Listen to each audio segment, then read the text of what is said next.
وكفى وسلام على عباده الذين اصطفى أما بعد فأعوذ بالله من الشيطان الرجيم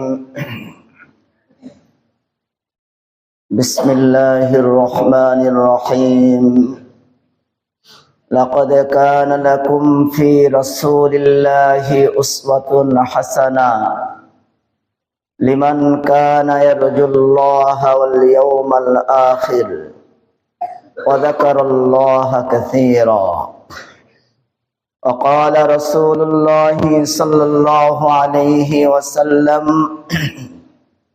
يطلع الله إلى خلقه في ليلة النصف من شعبان فيغفر لجميع خلقه إلا لمشرك أو مشاحن أو كما قال عليه الصلاة والسلام درشي قري اللهم صل على محمد وعلى آل محمد كما صليت على إبراهيم وعلى آل إبراهيم إنك حميد مجيد اللهم بارك على محمد وعلى آل محمد كما باركت على إبراهيم وعلى آل إبراهيم إنك حميد مجيد প্রথমে আল্লাহ রাব্বুল আলামিনের শুকরিয়া আদায় করতেছি যে আল্লাহ তাআলা মেহেরবানি করে আমাদেরকে আবারো প্রতি মাসের ন্যায় দিনী মজলিসে উপস্থিত হওয়ার তৌফিক দান করছেন। মাত্র একদিন আগে আমরা বিশ্ব ইজতিমা থেকে আসছি, আল্লাহ আমাদেরকে সেখানে শরীক হওয়ার তৌফিক দান করছেন।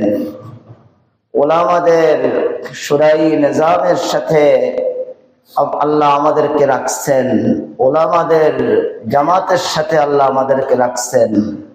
এজন্য আমরা শুকরিয়া আদায় করতেছি আলহামদুলিল্লাহ। যে মানুষ তার উপর আল্লাহর নেক নজর আছে, আল্লাহ তাআলার নেক দৃষ্টি আছে, এর একটা আলামত হলো যে আল্লাহর খাস বান্দাদের সাথে তার তাআল্লুক থাকবে। আল্লাহর নেক বান্দাদের সাথে যদি দেখা যায় কারো মহব্বত, কারো ভালোবাসা, বুঝতে হবে আল্লাহ তাআলা তাকে ভালোবাসে। সময় খুব ভালো না, দিন দিন আমাদের হালত পরিবর্তন, দিন দিন আমাদের জীবনের মোড় অন্যদিকে চলে যাইতেছে। আমরা আমাদের আকাবির মাশায়েখদেরকে যেমন দেখছি, আমরা হাফিজি হুজুরের কথা যেমন শুনছি, মুফতি ফয়জুল্লাহ সাহেব রহমাতুল্লাহ আলাইহির কথা যেমন শুনছি, আমাদের আসাতিজাদেরকে যেমন দেখছি, আমরা দেখতেছি আমরা ওভাবে চলতে পারতেছি না। দিন দিন আমরা যেন নিচে চলে আসতেছি, আমাদের আমল নিচের দিকে চলে আসতেছে, আমাদের দিন দিন যেন সুপ্ত হয়ে যাইতেছে। এই জন্য আমাদের আকাবিরগণ বলেন যে নজর করো অন্তরের দিকে, মালের দিকে এত নজর করো না। তোমার বিল্ডিং কয়টা হয়েছে এটা দেখো না, তোমার ছেলে মেয়ে কয়টা হয়েছে এটা নিয়ে এত বেশি চিন্তা করো না। তুমি চিন্তা করো তোমার দিল নিয়ে, তোমার দিল ঠিক আছে কিনা, অন্তর শুদ্ধ হইতেছে কিনা, অন্তর আল্লাহ মুখী হইতেছে কিনা, এটা তুমি লক্ষ্য করো। তোমার অন্তর আল্লাহ রাসূল ইন্না ফিল জাসাদি লামুযগা ফাইদা সলুহাত সলুহাল জাসাদু কুল্লুহু। আল্লাহ রাসূল তোমাদের শরীরের মধ্যে আল্লাহ তাআলা গোশতের একটা টুকরা রাখছে, গোশতের একটা খণ্ড রাখছে, যেটাকে কলব বলে, আমরা বলি অন্তর, মন, দিল। আল্লাহ রাসূল বলেন ফাইদা সলুহাত সলুহাল জাসাদু কুল্লুহু ওয়া ইযা ফাসাদাল জাসাদু কুল্লুহু। যে ওই গোশতের যে টুকরাটা আল্লাহ তোমাদের শরীরের মধ্যে রাখছে, যেটার নাম আল্লাহ রাখছে কলব, অন্তর, এটা আর শুদ্ধ হয়ে যায় তাহলে তোমার গোটা শরীর পুরা শরীরের মধ্যে যত অঙ্গ প্রত্যঙ্গ আছে সব অঙ্গ প্রত্যঙ্গের ব্যবহার শুদ্ধ হয়ে যাবে। فسادت فساد الجسد كله ألا وهي القلب أو كما قال عليه الصلاة والسلام। আল্লাহ রাসূল বলেন, ওই যে তোমার শরীরের মধ্যে ছোট্ট গোশতের একটা টুকরা আছে যেটাকে অন্তর বলে, কলব বলে, এটা যদি নষ্ট হয়ে যায়, এটা যদি আল্লাহর থেকে বিমুখ হয়ে যায়, তাহলে জেনে রাখো তোমার মাথা থেকে নিয়ে পা পর্যন্ত যতগুলি অঙ্গ আল্লাহ তোমাকে দিছে সব অঙ্গের ব্যবহার নষ্ট হয়ে যাবে। এজন্য আমাদের চিন্তা করতে হবে দিল নিয়ে, অন্তর নিয়ে, আমাদের অন্তর ঠিক আছে কিনা। আমাদের আকাবির মাশায়েখগণ, ওলামাগণ লিখছেন অন্তর নষ্ট হয়ে যাওয়ার 4টা আলামত আছে। বলেন কয়টা আলামত? আমরা খালি ওয়াজে গিয়ে কিসসা কাহিনী শুনি আর হু হা করে চিৎকার করে মনে করে এটাই হলো বয়ান। আমার অন্তরের কি অবস্থা সেটার কোনো খবরই নাই আমার। আমরা গিয়া দেখতে কোনখানে কি হুঙ্কার আছে সেগুলির পিছনে খুব দৌড়াই। আমাদের আকাবিরগণ, ইমাম ইবনুল কাইয়িম রাহিমাহুল্লাহ, উনি ইবনে তাইমিয়া রাহমাতুল্লাহ আলাইহির আজল্ল শাগরিদ, সবচেয়ে বড় শাগরিদ, অনেক বড় বাহরুল উলুম ছিলেন। ওনাকে উলুমের দরিয়া বলতো, সাগর বলতো। উনি লিখছেন যে অন্তর নষ্ট হয়ে যাওয়ার 4টা আলামত আছে। প্রথম আলামতে লিখছেন যে ব্যক্তি দেখবে যে তার অন্তরের মধ্যে আখিরাতের তুলনায় দুনিয়ার ভালোবাসা বেশি। যে দেখবে তার বিল্ডিং এর ভালোবাসা, তার ব্যবসার ভালোবাসা, ব্যবসার কারণে সে নামাজ পড়তে পারে না, সে বিবির কারণে বিবিকে খুশি করতে গিয়ে সুদে লিপ্ত হয়, বিবিকে খুশি করতে গিয়ে ঘুষে লিপ্ত হয়, যে বাড়ির লোভে, টাকার লোভে, বৈধ অবৈধ চিন্তা করে না, দুনিয়ার লোভ যার আখিরাতের চেয়ে বেশি হয়ে যায়, বুঝতে হবে তার অন্তর নষ্ট হয়ে গেছে। এটা অন্তর নষ্ট হয়ে যাওয়ার প্রথম আলামত লিখছেন ইবনুল কাইয়িম রাহিমাহুল্লাহ। আর অন্তর বরবাদ হয়ে যাওয়ার দ্বিতীয় আলামত লিখছে যে বান্দা গুনাহ করে, নাফরমানি করতেছে, এত নাফরমানি করতেছে, চোখের গুনাহ, জবানের গুনাহ, কানের গুনাহ, আত্মিক গুনাহ করতেছে, মাছের মাথা পরিমাণ পানি অনুতপ্ত হয়ে মাছের মাথা পরিমাণ পানিও তার চোখ থেকে যদি বের না হয়, বক্র হয়ে যাইতেছে, অন্তর বরবাদ হয়ে যাইতেছে। আপনার চোখ দিয়ে যখন দেখবেন পানি বের হয় না, গুনাহ হইতেছে, আপনার অনুতপ্ততা আসে না, আল্লাহর কাছে লজ্জা হয় না,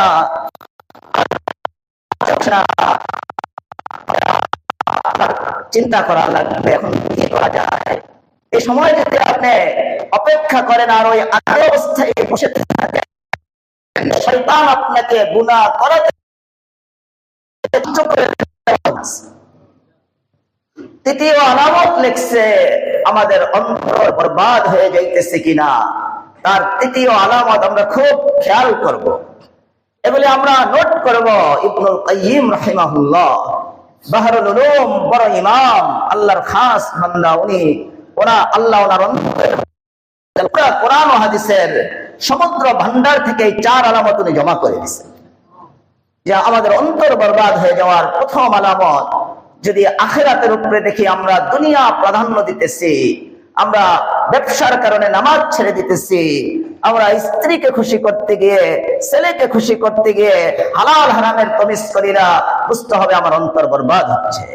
চোখ দিয়ে যদি পানি না আসে, চোখের পানি যদি শুকিয়ে যায়, বুঝতে হবে আমার অন্তর বরবাদ হয়ে যাইতেছে। এই অন্তর আল্লাহ মুখিয়ার নাই, আল্লাহর রহমতের দৃষ্টি অন্তরে নাই। তৃতীয় আলামত লিখছেন ইবনুল কাইয়িম রাহিমাহুল্লাহ, যদি কোনো ব্যক্তির এই অবস্থা দেখা যায়, সে তার বন্ধু, তার বান্ধবী, তার অনেক শখ, যে আমার বন্ধুর সাথে আমি দেখা করব, আমার বান্ধবীর সাথে দেখা করব, অমুকের সাথে দেখা করব, মখলুকের সাথে দেখা করার অনেক আগ্রহ, কিন্তু তার দিলে এই শৌক আসে না, এই আগ্রহ আসে না যে আমার এই দুই চোখ দিয়ে আমি আল্লাহ রাব্বুল আলামিনকে দেখব। যদি এই অবস্থা, আল্লাহকে দেখার এক আগ্রহ জজবা, আল্লাহকে দেখার আগ্রহ জজবা যদি কারো মধ্যে না আসে, বুঝতে হবে তার অন্তর নষ্ট হয়ে যাইতেছে, শক্ত হয়ে যাইতেছে। চতুর্থ আলামত হযরত ইবনুল কাইয়্যিম রাহিমাহুল্লাহ বলেন, যদি কোনো ব্যক্তির অবস্থা এমন দেখো, তুমি যদি দেখো যে নামাজ পড়তে তোমার ভারী লাগে, নামাজের পরে মাসনুন আমাল করতে তোমার দিল ভারী হয়ে যায়, কষ্ট লাগে, গল্প করতে গীবত করতে কষ্ট হয় না, গানের অনুষ্ঠানে দাঁড়ায় থাকতে কষ্ট হয় না, নাচের অনুষ্ঠান দাঁড়িয়ে দাঁড়িয়ে ঘন্টা কি ঘন্টা তুমি দেখতে পারো, কিন্তু নামাজের মধ্যে 5 মিনিট তুমি দাঁড়াইতে পারো না, নামাজে দাঁড়াইতে জিকির করতে যদি দেখো তোমার দিল ভারী হয়ে যায়, কষ্ট অনুভব হয়, গুনাহ করতে আনন্দ লাগে, তাহলে তুমি বুঝতে পারো তোমার দিল নষ্ট হয়ে যাইতেছে। বলেন, দিল নষ্ট হওয়ার আলামত কয়টি? মনে থাকবে তো আমাদের?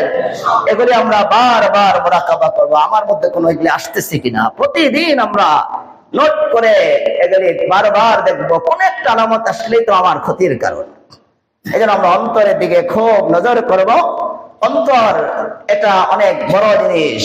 আল্লাহ কোরআনে কারীমের মধ্যে জাহান্নামীদের 3টা আলামত লিখছেন।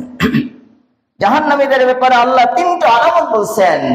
জাহান্নামী কারা হবে স্পষ্ট ভাবে আল্লাহ কোরআনে কারীমের মধ্যে জাহান্নামীদের আলামতগুলি আমাদের সামনে পেশ করে দিয়েছেন।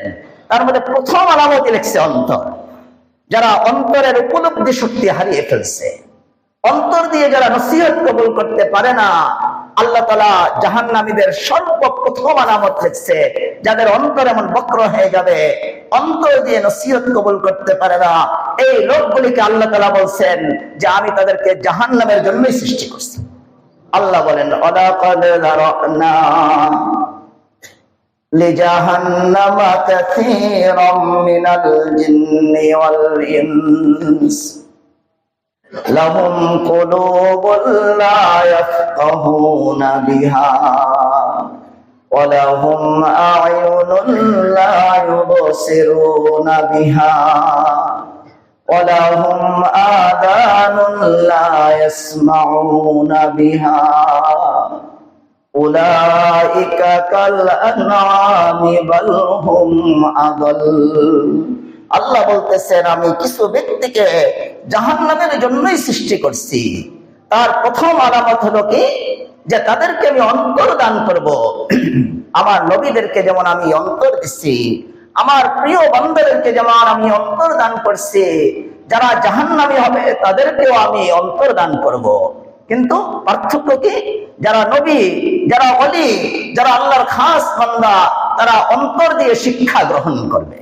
জীবনের প্রত্যেক অবস্থা আমাদের সামনে জানাজা প্রতিদিন আসে না? বলেন, আমরা জানাজায় উপস্থিত হই, জানাজায় গিয়ে কারো কারো চোখ দিয়ে পানি আসে, মৃত্যুর কল্পনা আসে। উসমান রাদিয়াল্লাহু তাআলা কবরের সামনে দিয়ে যখন যাইতেন, ওনার শরীর কাঁপতে থাকতো, কাঁদতে কাঁদতে উসমান রাদিয়াল্লাহু তাআলা ওর দাড়িগুলি ভিজে যেত।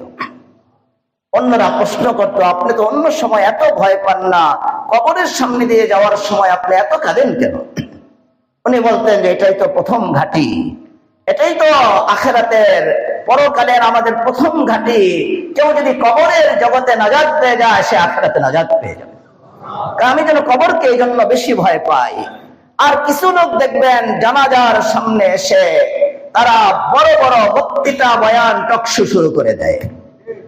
তারা এখানের মধ্যে সে রাজনীতি আর নিজের প্রচার, নিজের দলের প্রচারের জন্য তারা জানাজার মধ্যে উপস্থিত হয়। যেই জানাজায় তাদের বক্তৃতা করতে দেওয়া হবে না, তারা সেই জানাজায় উপস্থিতি হয় না। তারা এই জানাজা থেকে কোনো শিক্ষা নিতে পারলো না। আর অনেকে এই জানাজার মধ্যে এসে তার চোখ দিয়ে পানি আসতেছে, সে মৃত্যুর কল্পনা সে উপস্থিত করতেছে, মৃত্যুর প্রস্তুতি সে নিতেছে। আল্লাহ এই জন্য বলেন, ওয়ালাকাদ যারানা লিজাহান্নামা কাসীরাম মিনাল জিন্নি ওয়াল ইনস লাহুম কুলুবুন লা ইয়াফকাহুনা বিহা ওয়া লাহুম আ'য়ুনুন লা ইউবসিরুনা বিহা ওয়া লাহুম আযানুন লা ইয়াসমাউনা বিহা। আল্লাহ বলেন, যাদেরকে আমি জাহান্নামের জন্য সৃষ্টি করছি, প্রথম আলামত হলো তাদেরকে আমি অন্তর দিচ্ছি, অন্তর দিয়ে কোনো শিক্ষা তারা গ্রহণ করবে না। তাদের সামনে ইতিহাস আছে ফেরাউনের, তাদের সামনে ইতিহাস আছে কারুনের, তাদের সামনে ইতিহাস আছে কওমে আদের। সূরা হামিম সাজদার মধ্যে আল্লাহ তাআলা কওমে আদ তারা যে কত শক্তিশালী ছিল আল্লাহ তাআলা নিজে এটা বর্ণনা করছেন। আল্লাহ তাআলা বলেন, তারা বলতো মান আশাদ্দু মিন্না কুওয়া, এক একজন ব্যক্তি তাল গাছের মতো উঁচা ছিল, বিশাল শক্তিশালী। তারা মাটির মধ্যে পা দিয়ে আঘাত করে মাটি কাঁপিয়ে ফেলত। বড় বড় ট্রাক গেলে দেখবেন বিল্ডিং একটু কাঁপে কাঁপে ভাব। তারা এত শক্তিশালী ছিল, তারা এই মাটির মধ্যে পা দিয়ে আঘাত করে মাটি কাঁপিয়ে ফেলত। আর আল্লাহ কোরআনের মধ্যে বলেন যে তারা বলতো কি, মান আশাদ্দু মিন্না কুওয়া, আমাদের চেয়ে শক্তিশালী কে? আল্লাহ তাআলা কোরআনে কারীমের মধ্যে বলেন তাদের শক্তি, তাদের অহংকারকে আমি ভেঙে দিছি বাতাস দিয়ে। فأرسلنا عليهم ريحا صرصرا في أيام نحسات لنذيقهم عذاب الخزي في الحياة الدنيا ولعذاب الآخرة أخزى وهم لا ينصرون। আল্লাহ বলেন, তারা বলতো আমাদের চেয়ে শক্তিশালী আর কে হইতে পারে? আমরা তাল গাছের মতো লম্বা, আমরা মাটির মধ্যে আঘাত করে আমরা মাটিকে জমিনকে কাঁপিয়ে ফেলতে পারি, আমাদেরকে কে ধ্বংস করবে? আল্লাহ বলেন, আমি তাদেরকে ধ্বংস করার জন্য আমি তো আবাবিল পাঠাইছিলাম, আব্রাহা বাদশাকে ধ্বংস করার জন্য। আমি এই ছোট পাখিও ব্যবহার করি নাই, শুধু বাতাসকে আদেশ করছি, বাতাস একটু জোরে চলছে, এই তাল গাছের মতো লম্বা লম্বা শক্তিশালী লোকগুলিকে বাতাসে আশ্রয় আশ্রয় মেরে ফেলেছে। আপনি বলেন, এখন সারা বিশ্বের সবচেয়ে বড় চ্যালেঞ্জ শক্তি তারা এই করে যে আমাদের কাছে ড্রোন আছে, অ্যাটম আছে, আমাদের মতো শক্তিশালীকে বলেন এই রাষ্ট্রটার নাম কি বলেন? বলেন, জানেন না আপনারা? এই আমেরিকার সবচেয়ে দামি শহর Los Angeles, California Los Angeles শহর, এটাকে স্বর্গরাজ্য বলা হয়। আর আমেরিকা হুঁশিয়ারি করছিল ফিলিস্তিনকে যে যদি গাজাবাসী তারা হামাস যদি তারা যুদ্ধ বন্ধ না করে, পুরা আরবকে ফিলিস্তিনকে তারা নরক, তারা জাহান্নাম বানায় ফেলবে। আল্লাহ বলে যে তোদের শাস্তি দ্বারা আমি কওমে আদের মতই দেব। কওমে আদ তারা দাবি করছিল আমরা শক্তিশালী, আমেরিকাও দাবি করছে আমরা শক্তিশালী। কওমে আদরে আল্লাহ তাআলা ধ্বংস করছে বাতাস দিয়ে, আমেরিকার লস অ্যাঞ্জেলেসকে আল্লাহ তাআলা ধ্বংস করছে গরম বাতাস দিয়ে। ভুল বললাম বলেন? আল্লাহ তাআলা এই যে শিক্ষা আমাদের সামনে, কিন্তু আমেরিকা বলেন কোন শিক্ষা গ্রহণ করতে পারছে? বরঞ্চ তাদের অপরাধ আরো বেড়ে যাইতেছে, তারা আরো বড় বড় অপরাধে জড়াইতেছে। এটাই আল্লাহ বলছেন যে লাহুম কুলুবুন লা ইয়াফকাহুনা বিহা, যে আমি যাদেরকে জাহান্নামের জন্য সৃষ্টি করছি তাদের সামনে অনেক বড় বড় ঘটনা আমি ঘটাবো, কিন্তু সেই ঘটনা থেকে তারা কোনো শিক্ষা নিতে পারবে না। তাদেরকে আমি চোখ দিব, চোখ দিয়ে তারা অনেক কিছু দেখবে, কিন্তু চোখ দিয়ে কোনো শিক্ষা গ্রহণ করতে পারবে না। তাদেরকে আমি কান দিব, এই কান দিয়ে তারা কোনো নসিহত গ্রহণ করবে না। এটা হলো জাহান্নামীদের আলামত। এজন্য আমরা আমাদের অন্তরের দিকে খুব দৃষ্টি রাখবো, অন্তর যেন নষ্ট না হয়ে যায়। এই সমস্ত মজলিসগুলি যে আমরা করি, এতে করে আমাদের কোনো দুনিয়াবি লাভ নেই। অনেক জায়গায় কিছু কালেকশন করা হয়, চাওয়াচাই করা হয়, আমাদের এখানে কোনোদিন কালেকশন হয় নাই। এই যে কালকে মাহফিল মহিলাদের খাস পর্দার সাথে, এখানে না হলেও আপনাদের এখানে যে আছে তার 2 গুণ মহিলা আসবে, কিন্তু কোনোদিন আমরা কালেকশন করি নাই। এই মাহফিল এই মজলিসগুলি করাই হয় যেন আমাদের দিল শুদ্ধ হয়ে যায়। আল্লাহ কোরআনের মধ্যে বলেন, قد أفلح من تزكى وذكر اسم ربه فصلى بل تؤثرون الحياة الدنيا ওয়াল আখিরাতু খায়রু ওয়া আবকা ইন্না হাযা লাফিস সুহুফিল উলা। আল্লাহ বলতেছেন, কামিয়াব বান্দা আমি অন্য জায়গায় রাখি নাই, তোমার সফলতা আমি বিল্ডিং এর মধ্যে রাখি নাই, তোমার কামিয়াবি আমি তোমার কোন ডিগ্রির মধ্যে রাখি নাই, তোমার কামিয়াবি তোমার জমিনের মধ্যে রাখি নাই, আমি তোমার কামিয়াবি সফলতা রাখছি তিনটা জিনিসের মধ্যে। আল্লাহ প্রথম বলতেছেন, قد أفلح من تزكى وذكر اسم ربه فصلى بل تؤثرون الحياة الدنيا। যে বান্দা তোমাদের কামিয়াবি রাখছি আমি, তুমি যদি কষ্ট করে তোমার এই যে গোশতের টুকরা দিল তোমার অন্তর আমি দান করছি, এটাকে যদি তুমি কষ্ট করে মেহনত করে আমার খাস বান্দাদের সোহবতে গিয়ে গিয়ে তুমি যদি তোমার এই অন্তরটাকে তুমি পরিষ্কার করে ফেলতে পারো, হিংসা মুক্ত করতে পারো, বিদ্বেষ ঘৃণা কপট মুক্ত করতে পারো, আর তুমি যদি আমাকে স্মরণ করতে পারো, আর ঠিক মতো যদি নামাজ পড়ো, এই তিনটা কাজ যদি তুমি করো, তুমি চির সফল হয়ে যাবে। এই জন্য আমাদের সফলতা আল্লাহ রাখছেন অন্তরকে ইসলাহ করার মধ্যে। এই জন্য আমরা এইসব মাহফিল, দ্বীনি মুযাকারা, তাবলীগের মারকাজে, ইজতেমায় 3 দিন চিল্লায় আমরা যাই, সব কিছুর মাকসাদ হলো আমাদের এই দিলটাকে পরিষ্কার করা। দিল যখন আমাদের পরিষ্কার হবে, সব কথা সব কাজ আমরা বিনা বাক্যে মানতে পারবো। হযরত আবু বকর রাদিয়াল্লাহু তাআলা আনহুর কাছে এসে আবু জাহাল বলতেছে, শুনছো তোমার বন্ধু মুহাম্মদ সাল্লাল্লাহু আলাইহি ওয়াসাল্লাম, তোমার বন্ধু মুহাম্মদ বলতেছে যে সে বলে অল্প সময়ে নাকি জমিন থেকে আরশে আজিম পর্যন্ত চলে গেছে, এটা কি তুমি বিশ্বাস করো? হযরত আবু বকর রাদিয়াল্লাহু তাআলা বলেন যে আমার বন্ধু, আমার নবী হযরত মুহাম্মদ সাল্লাল্লাহু আলাইহি ওয়াসাল্লামকে এটা বলছে? হ্যাঁ বলছে। আমি 1000 বার এটা বিশ্বাস করি। আর হযরত রাসূল আকরাম সাল্লাল্লাহু আলাইহি সাল্লামকে আবু জাহাল বলছে, হে আমার ভাতিজা, তুমি যদি এই আমরা সাফা মারওয়ার বিপরীত সাইডে পিছনেই যে পাহাড়, উঁচা পাহাড়, এই পাহাড়ের সামনে দাঁড়িয়ে বলছে, তুমি যদি পাহাড়ে দাঁড়িয়ে তুমি আকাশের দিকে চাঁদের দিকে ইশারা করে চাঁদটাকে দ্বিখণ্ডিত করতে পারো, আমি ভাতিজা তোমার উপরে ঈমান এনে ফেলবো, তোমার আল্লাহর উপরে আমি ঈমান এনে ফেলবো। রাসূল আকরাম সাল্লাল্লাহু আলাইহি সাল্লাম বলছে, চাচা আপনি সত্যি ঈমান আনবেন কিনা? অবশ্যই আমি ঈমান আনবো, তুমি পাহাড়ে চলো। নিজের চাচাকে নিয়ে, আবু জাহাল সম্পর্কে চাচা লাগতো, নিয়ে পাহাড়ে উঠছে। আর পাহাড়ে উঠে রাসূল আকরাম সাল্লাল্লাহু আলাইহি সাল্লাম, ওনার দিল তো হলো রহমে ভরা। হযরত শিবলি নোমানী রাহমাতুল্লাহ আলাইহি উনি লিখছেন যে রাসূল আকরাম সাল্লাল্লাহু আলাইহি সাল্লাম কমাস কম আবু জাহালকে ঈমানের প্রতি জাহান্নাম থেকে বাঁচানোর জন্য কমসে কম 3000 বার দাওয়াত দিয়েছে। একবার দুইবার না, কমপক্ষে 3000 বার দাওয়াত দিচ্ছে আবু জাহালকে। বলছে, চাচা চলেন। উঠছে পাহাড়ে, আর চাঁদের দিকে চেয়ে আল্লাহ রাসূল সাল্লাল্লাহু আলাইহি সাল্লাম ওই চাঁদের দিকে ইশারা করছে, আল্লাহ এই চাঁদকে তো দ্বিখণ্ডিত করার ক্ষমতা আপনার আছে, এর উসিলায় যদি আমার চাচা ঈমান এনে ফেলে, আল্লাহ উনি তো চির জাহান্নাম থেকে বেঁচে যাবে, আল্লাহ আপনি এই চাঁদটাকে দ্বিখণ্ডিত করে দেন। ইশারা করছে, চাঁদ দ্বিখণ্ডিত হয়ে।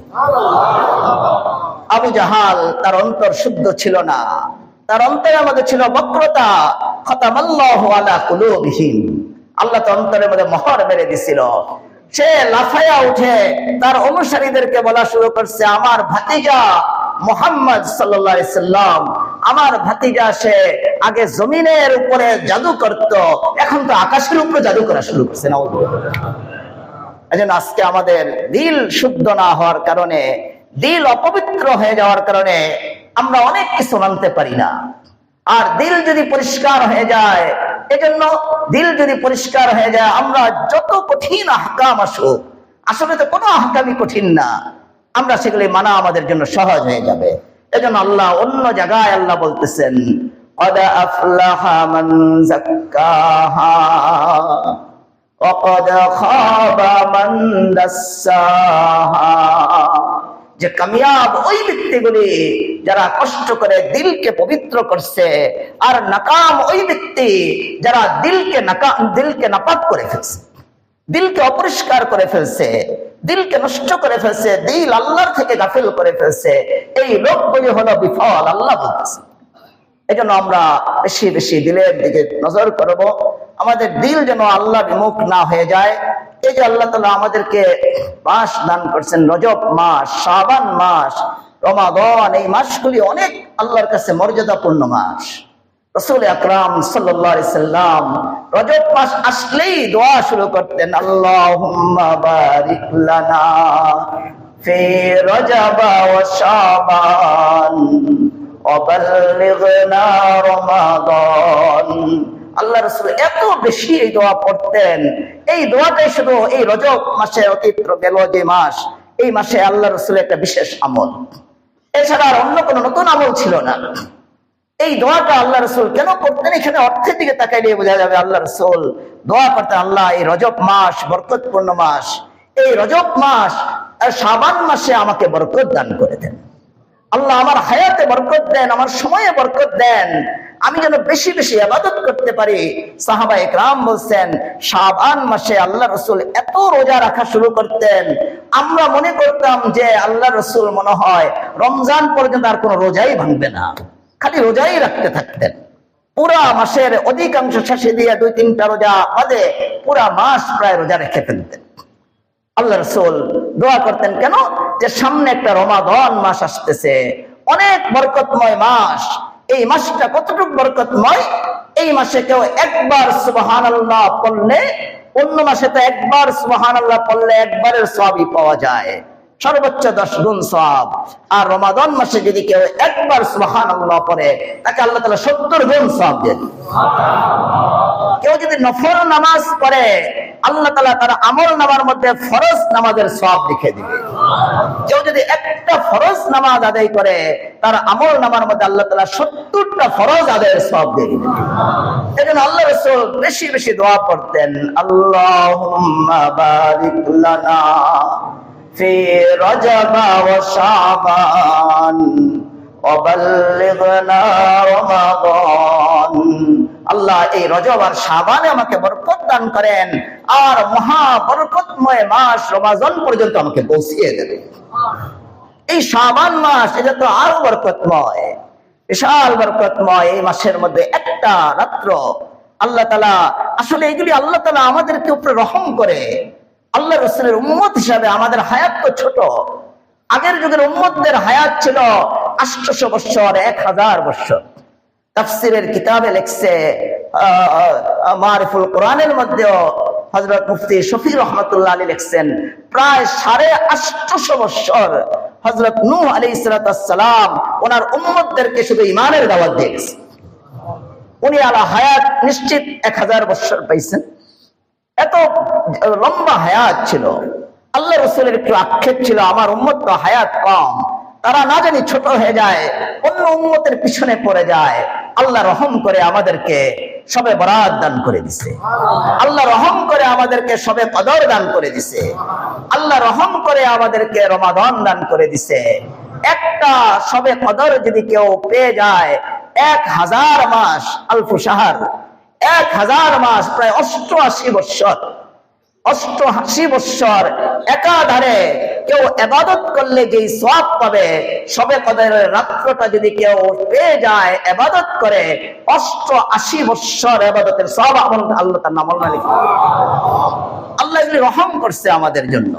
এই জন্য আমাদের এই শাবান মাসের এই লাইলাতুন নিসফি মিন শাবান, এই 15 তারিখ যে মহা পবিত্রময় একটা রাত্র আসতেছে, এই রাত্রটা তো অনেক দাম।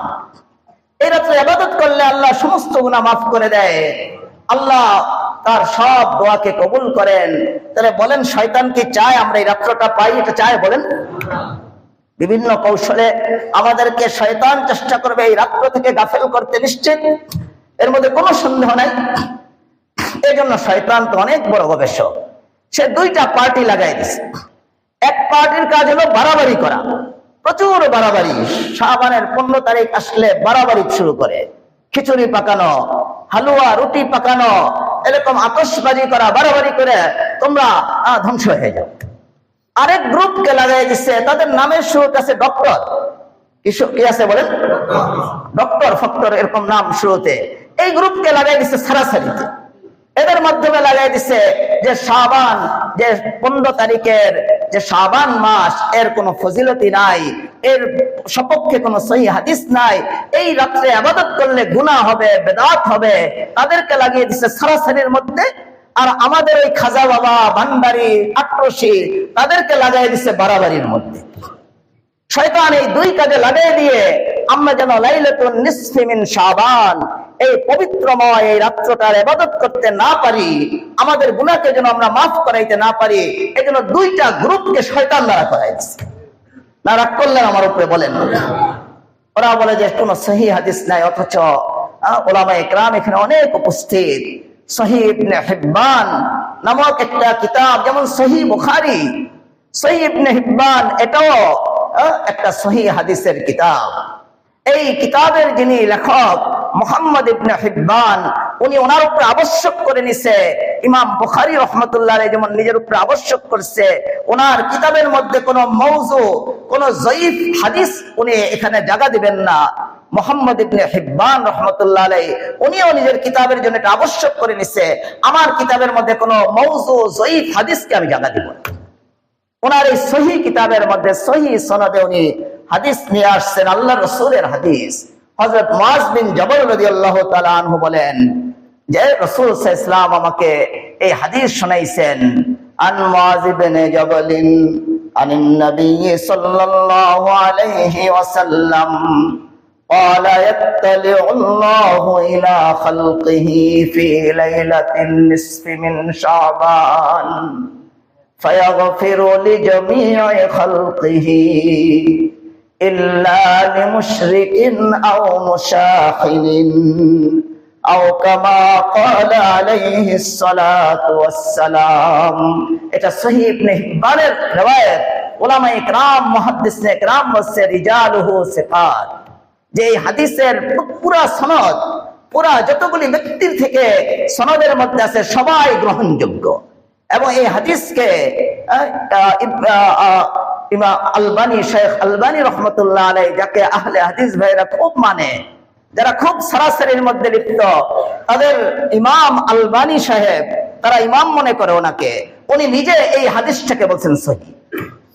এই হাদিসের মধ্যে আল্লাহ রাসূল বলেন কি, ইয়াত্তালিউল্লাহু ইলা খালকিহি في ليلة النصف من شعبان فيغفر لجميع خلقه إلا لمشرك أو مشاحن।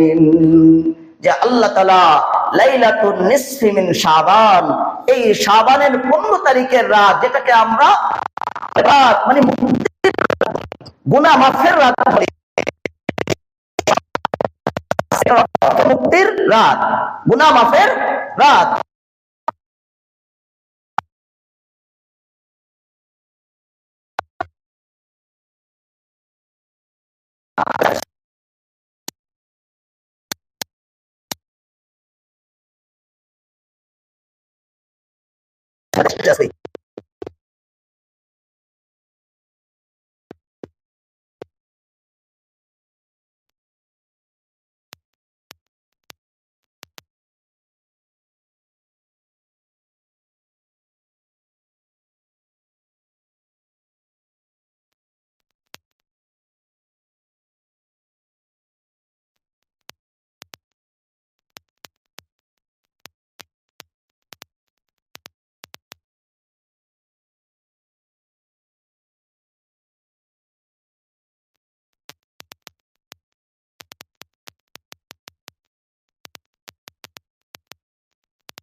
তারিখের এই রাত্রে শবে বরাত যেটাকে আমরা বলি, আল্লাহ সূর্য ডুবার সাথে সাথে আল্লাহ তাআলা আপন কুদরতি চোখ দিয়ে আপন বান্দাদের দিকে রহমতের দৃষ্টিতে তাকায়। আল্লাহু ইলা খালকিহি ফি লাইলাতিন নিসফি মিন শাবান। কেন চেয়ে থাকে? আল্লাহ দেখেন তার আল্লাহর বান্দারা কোনো ইবাদত করে কিনা, কেউ হাত তুলে বলে কিনা যে আল্লাহ আমাকে মাফ করে দাও। আল্লাহ রাসূল বলেন, ফায়াগফিরু লিজামিই খালকিহি ইল্লা লিমুশরিকিন আও মুশাহিদিন।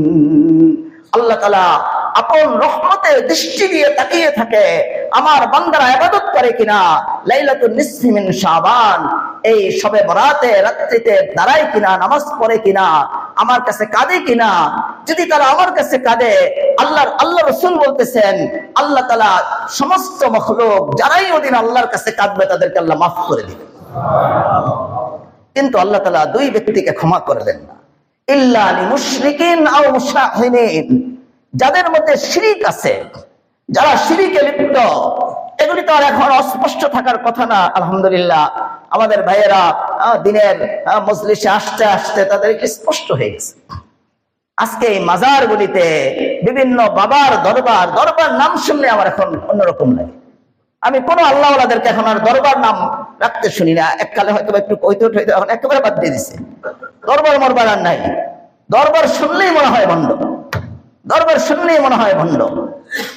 আল্লাহ রাসূল বলতেছেন ইল্লা লিমুশরিকিন, আল্লাহ এই রাত্রিতে সবাইকে ক্ষমা করবে, সকল মুসলমানকে ক্ষমা করবে যারা ক্ষমা চাবে।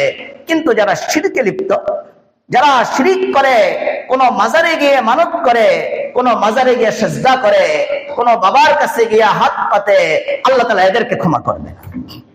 যারা কোন মাজারে গিয়ে ছেলে চায়, মেয়ে চায়, যারা কোন পীরের কাছে গিয়ে পীরের পায়ে গিয়ে সিজদা করে, পীরের কাছে গেলে মনে করে যে আমি ধনী হয়ে যাইব, আল্লাহ মাফ করেন। আমি ছোটকালে দেখতাম আটরশিতে লোকেরা যায়, আটরশিটা আছে না, আল্লাহ কইতেছে এক রশি ধরো, আর ওদের রশি কয়টা?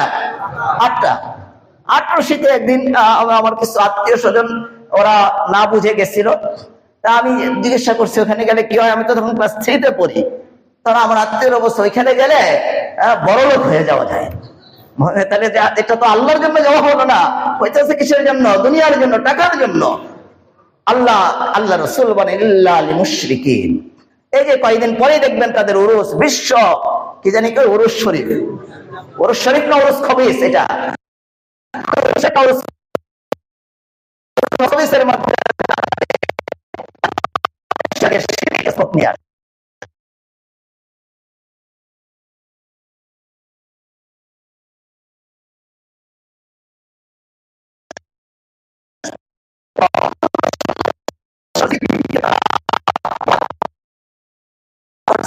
চিহ্নটুক পর্যন্ত তারা গড়িয়ে দিছে। আমার ভাইয়েরা যদি একটু আবার জাগতো, আবার ইমানি চেতনায় যদি বলিয়ান হইয়া বাংলার সবগুলি মাজারকে যদি তারা ভেঙে দিত, আমার মনে হয় এই দেশের মধ্যে বৃষ্টির মতো রহমত বর্ষণ হবে। কিন্তু আজকে মাজারগুলি আপন জায়গায় দাঁড়িয়ে আছে।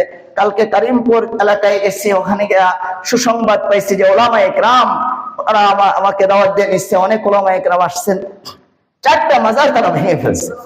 আমি বলছি আলহামদুলিল্লাহ, আশা করা যায় ইনশাল্লাহ এই মাজারগুলি যে আপনারা ভাঙছেন, শিরকের 8টা ভেঙে দিচ্ছেন, এটা আপনাদের নাজাতের উসিলা হয়ে গেল। আল্লাহ রাসূল বলেন ইল্লা মুশরিকিন, যে লাইলাতুন নিসফি মিন শাবানে আল্লাহ সবার গুনাহকে মাফ করবে। কিন্তু যারা মুশরিক, শিরক করে, বাবার পায়ে গিয়ে সিজদা করে, মাজারে সিজদা করে, বাবার কাছে মানত করে, অনেকে মানত করে না, আমরা মনে করি মানত করে ওইখানে গরু নিয়ে গেলেই মনে হয় কিল্লা ফতে, ওখানে গরু নিয়ে যাইতেছে, উট নিয়ে যাইতেছে, আপনি গরু উট নিয়ে যাইতেছে, আর বাবা দালাল ঠিক করে রাখছে, আপনি নিয়ে নামাইতে না নামাইতে সে বিক্রি করে খেয়ে ফেলতেছে, তার পকেট বাড়ি করতেছে। আপনি এই যে বাবার নামে মানত করলেন, এই গরু, এই উটটাকে আল্লাহ তাআলা শুকরের গোশতের সাথে তুলনা করছে। আল্লাহ বলেন হুররিমাত আলাইকুমুল মাইতাতু ওয়াদ-দামু ওয়া লাহমুল খিনজিরি ওয়া মা উহিল্লা বিহি লিগাইরিল্লাহ। আল্লাহ বলেন তোমাদের উপরে আমি হারাম করেছি মাইতা, মৃত জানোয়ার, বলেন মৃত জানোয়ার খাওয়া হালাল নাকি হারাম? ওয়াদ্দাম, রক্ত খাওয়া হালাল না হারাম? ওয়ালাহমুল খিনজির, আর শুকরের গোশত খাওয়া তোমাদের উপরে। তার লগে লগে আল্লাহ বলতেছেন ওমা উহিল্লা বিহি লিগাইরিল্লাহ, আল্লাহ ব্যতীত কোন মাজারে, কোন বাবার দরবারে যারা গিয়ে গরু দান করে, মহিষ দান করে, শুকরের গোশতকে আমি হারাম করছি, ওই প্রাণীর গোশতগুলি তো আমি হারাম করেছি। আপনারা মাজারে মনে করেন যে এত খানা পাওয়া যায় ভালোই, ওই খানাটা তো শুকরের গোশতের সাথে আল্লাহ কোরআনের মধ্যে শুকরের গোশতের পাশেই আল্লাহ তাআলা ওমা উহিল্লা বিহি লিগাইরিল্লাহ বয়ান করছেন যে বাবার পায়ে কোন মাজারের জন্য, কোন গায়রুল্লাহর জন্য যে পশুগুলি দান করা হবে, শুকরের গোশত হারাম, ওই গোশতগুলি খাওয়া ওরকম হারাম। বলেন ওইসব জায়গায় গরু দেওয়া জায়েজ হবে? বকরি দেওয়া জায়েজ হবে? এই বকরি আপনি ওখানে কেন দিবেন? ওইখানে দিয়ে কি লাভ হবে? আপনি এই বকরি জবে করে, আপনি সদকা করে, আপনি কওমি মাদ্রাসার ছাত্রদেরকে খাওয়ায় দেন, এটা আপনার নাজাতের উসিলা ইনশাআল্লাহ হয়ে যাবে। আপনি আবার বলেন যে হুজুরে মনে নিজের মাদ্রাসার জন্য চাইতেছে, এটা মনে হুজুরে একটা কৌশল, ওটা না আমার মাদ্রাসায় দেওয়া লাগবে না, আপনার বাড়ির কাছের মাদ্রাসায় আপনি দিয়ে দিয়েন, বা গরিব দুঃখীরে আপনি দান করে দিয়েন। যারা গাঞ্জাখোর, যারা নিজেদের ইয়ের মধ্যে শিরিকের আড্ডা জমাইছে, তাদের কাছে আমরা এগুলি দিয়ে কি লাভ হবে? আমরা আমাদের ইমানকে, আমলকে নষ্ট করে আসতেছি। যারা মুশরিক, শিরিক করবে, আল্লাহ তাআলা এই রাত্রে তাদের দোয়া করবে না। আর যারা অন্তরের মধ্যে যারা হিংসা পোষণ রাখে, হিংসা রাখে, নিজের ভাইয়ের সাথে হিংসা করে, বোনের সাথে হিংসা করে, একজন দুইজন একসাথে পড়ায়, একজন আরেকজনের সাথে হিংসা করে, এই হিংসা বিদ্বেষ যারা পোষণ করে, আল্লাহ তাআলা লাইলাতুন নিসফি মিন শাবানে সবার দোয়া করবে, কবুল করবে, হিংসুকের দোয়া আল্লাহ কবুল করবে না। বলেন আমরা যদি কোনো ভাইয়ের সাথে বিদ্বেষ রাখি, আর বিদ্বেষ রেখে যদি আমরা সারা রাত্র কাজী আল্লাহ মাফ করে দাও, মাফ করে দাও, মাফ হবে কিনা বলেন? বিলকুল মাফ হবে না। আপনি আজকেই তার সাথে আপনার বিদ্বেষ গুছাইয়া ফেলেন, আপনি দিলের মধ্যে বিদ্বেষ রাখবেন না। বিদ্বেষ, ঘৃণা, এরকম ভাবে হিংসা, এটা আপনার ইমানকে, আমলকে নষ্ট করে ফেলবে। আল্লাহ রাসূল বলছেন হিংসা মানুষের আমলকে কিরকম নষ্ট করে ফেলে? যেভাবে আগুন শুকনা লাকড়িকে খেয়ে ফেলে, জ্বালিয়ে ফেলে, হিংসা মানুষের আমলকে ওইভাবে নষ্ট করে দেয়। এই জন্য আমরা সহিহ হাদিসের মধ্যে যেহেতু এই রাত্রের ফজিলত বর্ণিত হয়েছে, এই জন্য আমাদের এই রাত্রে আমল করতে কোনো সন্দেহ আছে কারো? বলেন। এই জন্য আমরা সবাই এই রাত্রিটাকে খুব করব। আমি আমার উস্তাদ যিনিদের কাছে হাদিস শরীফ পড়ছি, এর মধ্যে একজন উস্তাদ হযরত আল্লামা মাওলানা হারুন সাহেব রহমাতুল্লাহ আলাইহি, অনেক বড় ব্যক্তি ছিল। আমার মনে হইতো উনি শিশু, জীবনে কোনোদিনও ওনাকে মুখ দিয়ে আমি গীবত করতে দেখিনি, কাউকে খারাপ কথা বলতে শুনি নাই। আমি সবে বরাতের রাত্রিতে হুজুরে 2 রাকাত সুন্নাত পড়ে রুমে চলে যাইতেছেন, আমি হুজুরের পিছে পিছে যাইতেছি। চিন্তা করছি হুজুরের কাছে একটু দোয়া চাইবো, নিজের কবুলিয়তের জন্য, আমলের জন্য, নিজের ইসলাহের জন্য। হুজুরের সাথে সাথে গিয়ে মাগরিবের পর 2টা রাকাত নামাজ পড়ে গিয়ে দরজা আটকে ফেলতেছে, একটু ফাঁকা আছে। আমি ওখানে গিয়ে এইভাবে দাঁড়াইছি, আসসালামু আলাইকুম বলছি, হুজুর দরজা খুললেন না। দরজা না খুলে আমাকে ওই এতটুকু ফাঁকার মধ্যে বলতেছে, কিসের জন্য আসছো? আজকে শবে বরাত, লাইলাতুন নিসফি মিন শাবান, আজকে কেন কথা বলতে আসছো? আমলে লিপ্ত হও। আমি বলছি হুজুর আপনি আমার জন্য একটু দোয়া করে দেন, আমি দোয়া চাওয়ার জন্য আসছি, আমার জন্য একটু দোয়া করে দেন। হুজুর এতটুকুই ফাঁকা, দরজাটা খুললেন না। আমাকে জিজ্ঞাসা করছে হুজুর তোমার জন্য আমি কি দোয়া করবো বলো? আমি বলছি হুজুর আল্লাহ যেন আমাকে উপকারী ইলমে নাফে আল্লাহ দান করে দেয়, হুজুর এই দোয়াটা আপনি করে দেন। হুজুর এতটুকু ফাঁকা রেখে আমার দিকে 2টা চোখ দিয়ে তাকিয়ে বলছে, আল্লাহ আমার সাব্বিরকে আপনি উপকারী ইলমে নাফে দান করে দেন। তো আমাদের আকাবিরদেরকে দেখছি মাগরিবের পরে ওনারা নিজের আপন ঘনিষ্ঠ ছাত্রর সাথেও কথা বলতে রাজি না, গিয়ে দরজা আটকিয়ে ফেলতেছে। অনেক কষ্টে গিয়ে এতটুকু দোয়া চাইছি, সাথে সাথে দরজা করে দরজা আটকিয়ে হুজুর সারা রাত্র ইবাদতে কাটিয়ে দিচ্ছে। এটা ছিল আমাদের আকাবিরদের মামুল। যেন হযরত আয়েশা রাদিয়াল্লাহু তাআলা আনহা বর্ণনা করেন আরেকটি সহিহ হাদিস, এটা আমলযোগ্য হাদিস। ইমাম বাইহাকী রাহমাতুল্লাহ আলাইহি বলেন হাদা মুরসালুন জাইয়িদুন, এটা জাইয়িদ সনদের হাদিস, এটা কোনো মওযু হাদিস নয়, কোনো যায়ীফ হাদিস না, শুদ্ধ হাদিস, আমলযোগ্য হাদিস। আল্লাহ রাসূলের আয়েশা রাদিয়াল্লাহু তাআলা আনহা বর্ণনা করেন যে একদিন আমি রাসূল সাল্লাল্লাহু আলাইহি ওয়াসাল্লাম রাত্রেবেলা এত লম্বা নামাজ পড়তেছে, লম্বা নামাজ, লম্বা সেজদা আল্লাহ রসুল দিতেছেন, যে হঠাৎ আমি তাকায় দেখি যে সেজদায় যে গেছেন আর আল্লাহ রসুল উঠতেছেই না। আমার ভয় লেগে গেছে, মনে হয় আল্লাহ রসুলের মৃত্যুই মনে হয়ে গেছে। কেন উঠতেছে না? আল্লাহ রসুল এত লম্বা সেজদা দিচ্ছেন যে আয়েশা রাদিয়াল্লাহু তাআলা আনহা ভয় পেয়ে গেছেন। আমলযোগ্য হাদিস, এই হাদিসকে বলছেন হাদা মুরসালুন জাইয়িদুন, কোন যায়িফ বলে নাই, মাউযু বলে নাই ইমামগণ। আমরা যদি মাউযু বলে দেই এটা তো আমাদের বাড়াবাড়ি হয়ে যাবে, এটা তো আমাদের ইলমি খেয়ানত হয়ে যাবে। আয়েশা রাদিয়াল্লাহু তাআলা আনহা বলেন, আমার ভয় হইল এত লম্বা সিজদা আল্লাহ রাসূলকে ইন্তেকাল করে ফেললেন কিনা। আমি আল্লাহ রাসূলের বৃদ্ধা আঙ্গুলটা সিজদায় যে গেছেন আমি এভাবে লাড়া দিছি, একটু এভাবে আমি হাত দিয়ে লাড়া দেওয়ার পরে আল্লাহ রাসূলের আঙ্গুল একটু লাড়াচাড়া করছে। তারপর আল্লাহ রাসূল সিজদা থেকে উঠে নামাজ শেষ করে আমাকে জিজ্ঞাসা করছে, হে হুমায়রা, হে আয়েশা, তুমি কি মনে করতেছো, এটা কি তুমি ধারণা করতেছো আমি তোমার হক নষ্ট করতেছি? তখন আয়েশা রাদিয়াল্লাহু আনহা, ইয়া রাসূলুল্লাহ, আমার এরকম কোনো ধারণাই হয় নাই, আপনি তো আমার হক নষ্ট করবেনই না। আমি ভয় পেয়েছি আপনার কি মৃত্যু হয়ে গেছে কিনা, আপনি সিজদা থেকে উঠতেছেন না।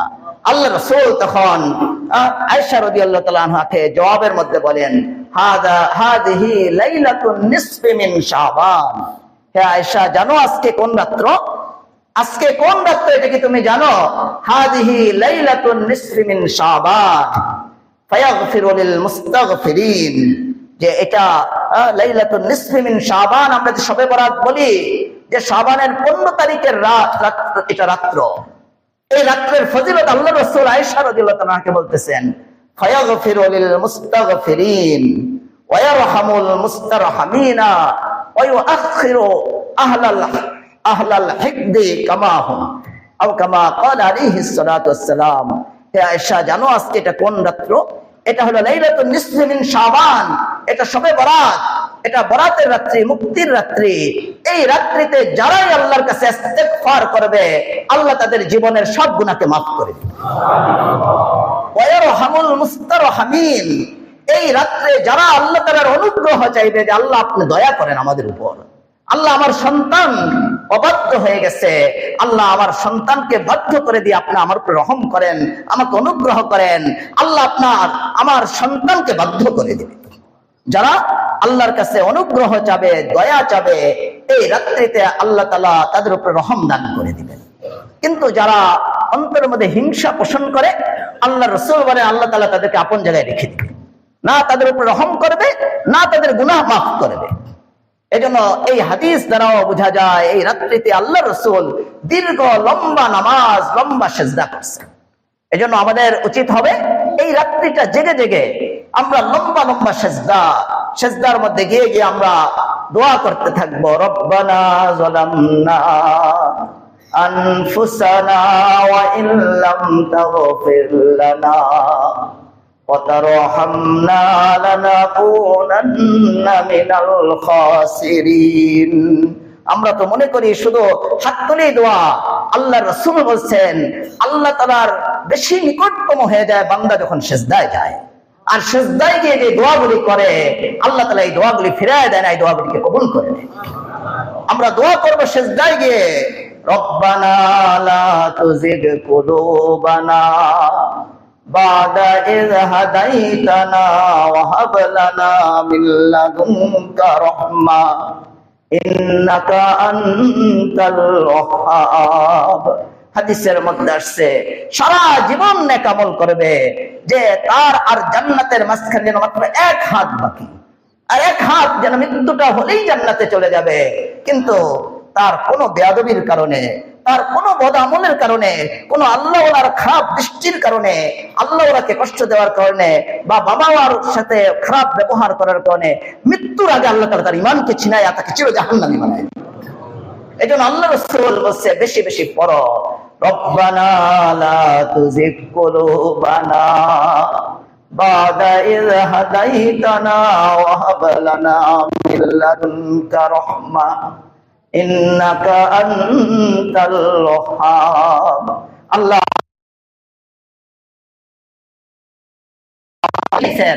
আপনার রসুলকে আমাদেরকে চিনাইছেন। আল্লাহ হেদায়েত দেওয়ার পরে আবার আল্লাহ আমাদের অন্তরকে আপনি বক্র করে দিয়েন না, কোন বেয়াদবির কারণে যেন আমরা মাহরুম না হয়ে যাই। আমরা সিজদায় গিয়ে, আমি হেরাম শরীফের মধ্যে একদিন নামাজ পড়তেছি, দেখতেছি একজন খুব আল্লাহর খাস বান্দা, দেখলেই তো চিনা যায়, আমরা তো হইতে পারি না, কিন্তু খাস বান্দাদেরকে হেরামে খুব বেশি পাওয়া যায়। আমার খুব আশ্চর্য লাগছে যে একজন বৃদ্ধ লোক, উনি এক একটা সেজদা, আমি 2 রাকাত নামাজ পড়তেছি, চেষ্টা করছি একটু লম্বা লম্বা সূরা দিয়ে পড়তে, আর এই লোকটাই রাত্রে 2:30 3টা বাজে, সে এক একটা সেজদা আমার 2 রাকাত সমান লম্বা করে এক একটা সেজদা দিতেছে। হেরেমে আল্লাহর খাস বান্দাদেরকে পাওয়া যায়। তারা সেজদার মধ্যে গিয়ে আমি কান লাগিয়েছি কি পড়তেছে, তখন দেখি পড়তেছে, ইয়া মুকাল্লিবাল কুলুব সাব্বিত কলবি আলা দীনিক, ইয়া মুকাল্লিবাল কুলুব সাব্বিত কলবি আলা দীনিক। সবাই পড়ি, ইয়া মুকাল্লিবাল কুলুব।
চলবে না।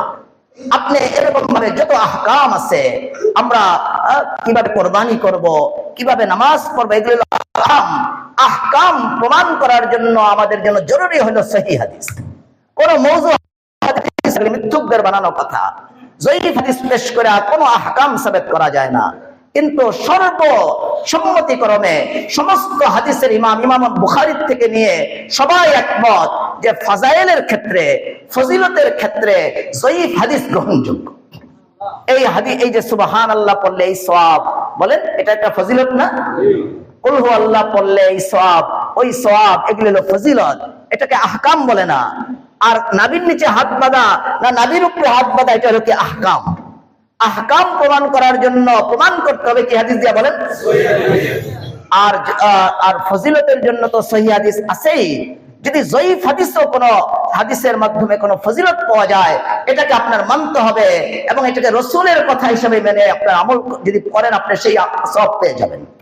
এই হাদিসটাও সহিহ, এই হাদিসটা জয়ীফ যদিও, এই হাদিসের মধ্যে আল্লাহ রাসূল বলছেন যে তোমরা যখন লাইলাতুন নিসফি মিন শাবান পাও, যখন তোমরা শবে বরাত পাও, তখন কি করবে? কুমু লাইলাহা, কুমু লাইলাহা, এই রাত্রটাকে তোমরা নামাজ পড়ে দাঁড়িয়ে দাঁড়িয়ে যেভাবে পারো তুমি নামাজ পড়ে দোয়া করে আমলের মধ্যে তুমি কাটিয়ে দাও। ওয়াসুমু নাহারাহা, পরের দিন যে দিনটা আসতেছে তোমার সম্ভব হইলে, এটা কোনো ফরজ না, ওয়াজিব না, সুন্নতে মুআক্কাদা না, যার সম্ভব, যার সুযোগ আছে সে এই রোজাটা যেন রাখে। ওয়াসুমু নাহারাহা, ওই দিনটা যেন রোজা রাখে। এমনও 13, 14, 15 এই তিন দিন আল্লাহ রাসূল সারা জীবনই রোজা রাখছেন। এই শাবান মাস হোক, যে কোনো মাসের 13, 14, 15 আরবি মাসের এই 3 দিন আল্লাহ রাসূল রোজা রাখতেন। তাহলে 15 তারিখ তো আইয়ামে 20, এমনও তো এটা রোজা রাখার প্রমাণ তো সহিহ হাদিস দ্বারাও আছে। আমরা সুমু নাহারাহা, যে সারা রাত্র পারলে ইবাদত করো, যতটুকু আপনার সামর্থ্য আছে, আপনি ঘুমাইলেও কোনো গুনাহ হবে না। অসুমু নাহারাহা, আর তুমি পরের দিন পারলে রোজা রাখো।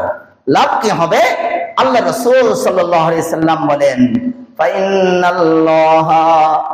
فإن الله ينزل لغروب الشمس إلى سماء الدنيا যে এই লাইলাতুন নিসফি মিন শাবান, যে শবে বরাত, এই সন্ধ্যাবেলা যখন হয় 14 তারিখের দিনগত যে রাত্রটা আসে, সূর্যটা ডুবার সাথে সাথে আল্লাহ তাআলা প্রথম আসমানে কুদরতি ভাবে চলে আসে, আর আল্লাহ তাআলা ডাকতে থাকে, فيقول ألا من مستغفر فأغفر له ألا مسترزق فأرزقه ألا مبتلا فأعافيه ألا كذا حتى يطلع الفجر أو كما قال عليه الصلاة والسلام। আল্লাহ রাসূল বলেন, তোমরা এই রাত্র জেগে থাকো, আল্লাহকে ডাকতে থাকো। কেন? আল্লাহ তাআলা নিজে প্রথম আসমানে এসে বান্দাদেরকে ডাকতে থাকে, আলা মিন মুস্তাগফিরিন ফাগফির লা, তোমাদের মধ্যে কেউ কি আসো আমার কাছে গুনাহ মাফ চাও, তুমি যদি গুনাহ মাফ চাও আমি তোমার জীবনের সব গুনাহকে মাফ করে দেব। আলা মুস্তারজিকিন ফারযুকাহু আলা মুবতালান ফাউআফিয়াহু, তোমরা কেউ কি রিজিকের অভাবে আছো, তোমাদের চাকরি নাই বা হালাল পেশা তুমি পাইতেছো না, টাকা পয়সার অভাবে কি কেউ আছো, আল্লাহ ডাকতে থাকেন, তোমাদের কেউ যদি অভাবে থাকো, রিজিকের সংকটে থাকো, তুমি আজকে এই রাত্রে আমার কাছে চাও, আমি তোমার রিজিকের অভাবকে দূর করে দেব।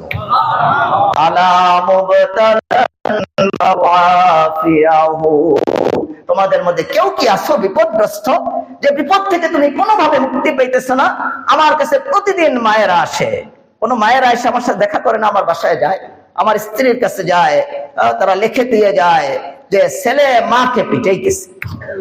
এক ছেলেকে আমার কাছে, এখানে ইমাম সাহেব বসা আছে, উনি নিয়ে আসছেন এক ছেলেকে, যত সম্ভব উনি যে এই ছেলে মাকে দাও নিয়ে যাইতেছে, এরকম বঠি নিয়ে যাইতেছে মাকে কোরবানের জন্য, মাকে পিটাইতেছে, বাপকে পিটাইতেছে। এক বাপ ওদিন আসছে আমার কাছে এই কয়েকদিন আগে, এসে বলতেছে, হুজুর এই যে আমার এই ছেলেটা দেখেন আমাকে জুলুম করে, আমাকে মারে। আমি ছেলের দিকে তাকে আশ্চর্য হয়ে গেলাম। আমি বললাম, তুমি আব্বাকে পিটাও কেমনে?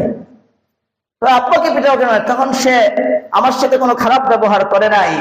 এই ছেলে আমাকে উত্তর দেওয়ার আগে তার বাপকে এমন একটা গালি দিছে, যে গালিটা এই সমাজে, এই পরিবেশে আমার মনে হয় কোনো ব্যবসায়ী, কোনো দুনিয়াদার এটা দিতে পারবে না, এমন খারাপ। আমি সাথে সাথে আমার মাথা গরম হয়ে গেছে। আমি দেখতেছি যে ও তো মেন্টাল টাইপের, ও তো নেশাখোর। আমি তাকে কিছু বললে সে আমাকে পিটাইতেও পারে, আমাকেই সে পিটাইতে পারে, আমি তা লজ্জিত হইব। আমি তারে অনেক কি করে বুঝাইলাম যে তুমি দেখো এটা করো না, তুমি যখন ছোট ছিলা তুমি বলো তোমার প্রস্রাব পায়খানা কে পরিষ্কার করছে?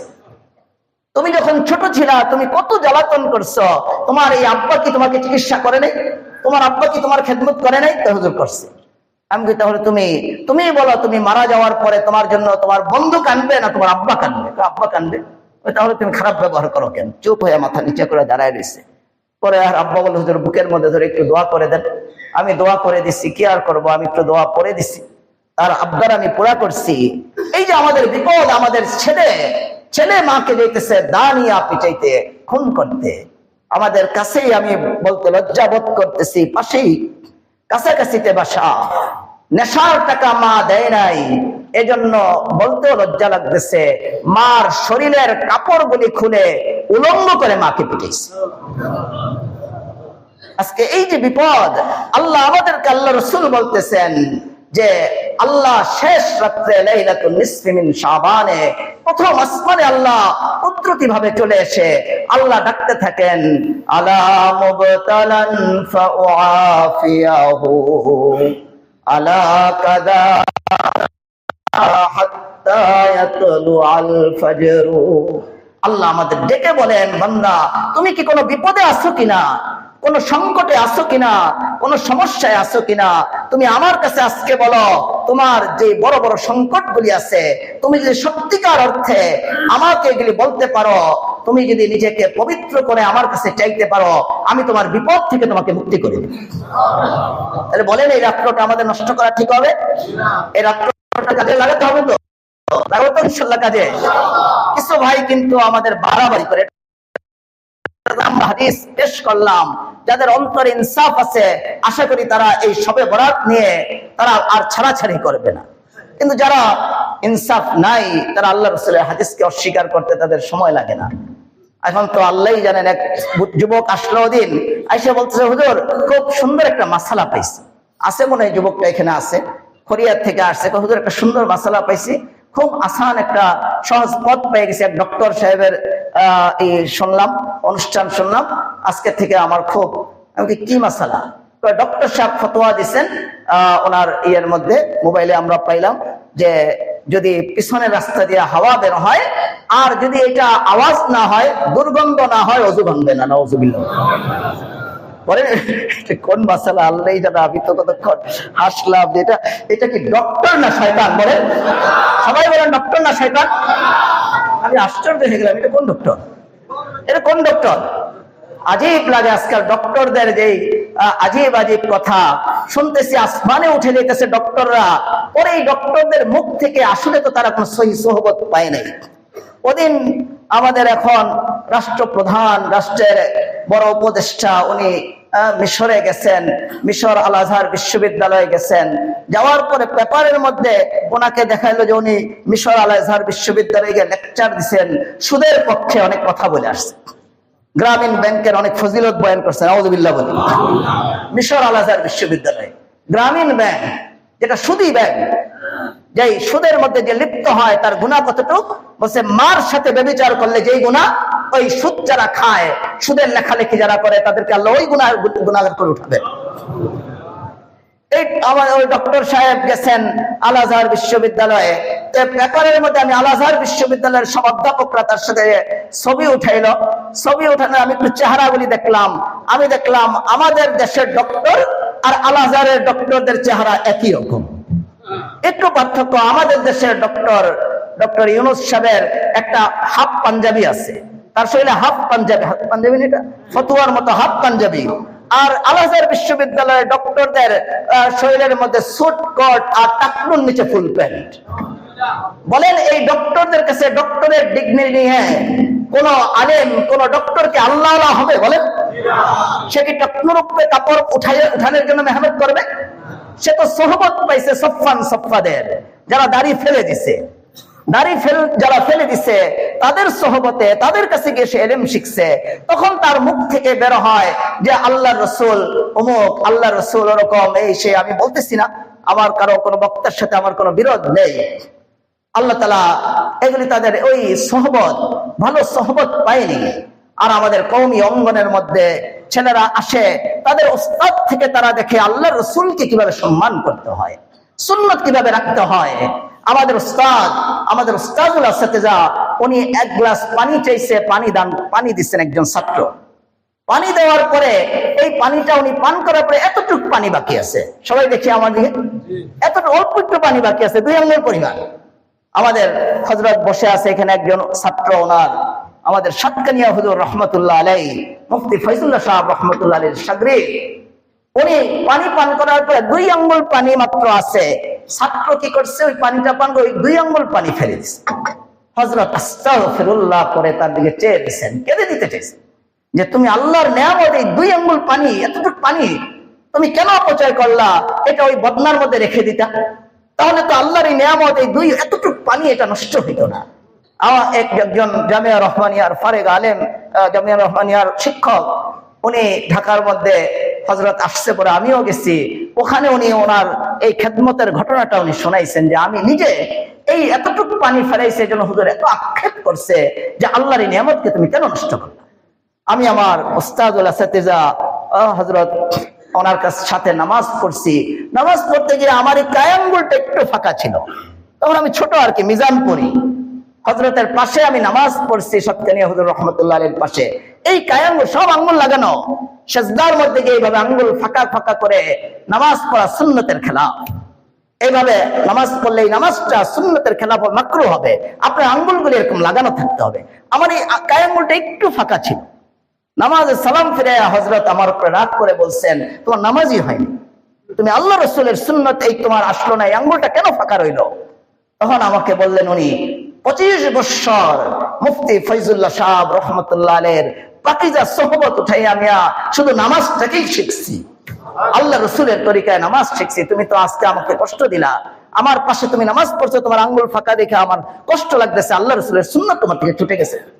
আমরা আমাদের উস্তাদদের মধ্যে এরকম সুন্নাত দেখছি প্রত্যেকটা কওমি মাদ্রাসায়, কিন্তু আজকে আমাদের ডক্টররা যেখানে পড়ে আসতেছে সেখানে তো সুন্নতকে দাফন করে দেওয়া হইতেছে, যার কারণে তাদের থেকে সুন্নতের বিরুদ্ধে কথা বের হয়, সুন্নতের পক্ষে তাদের থেকে কথা বের হয় না।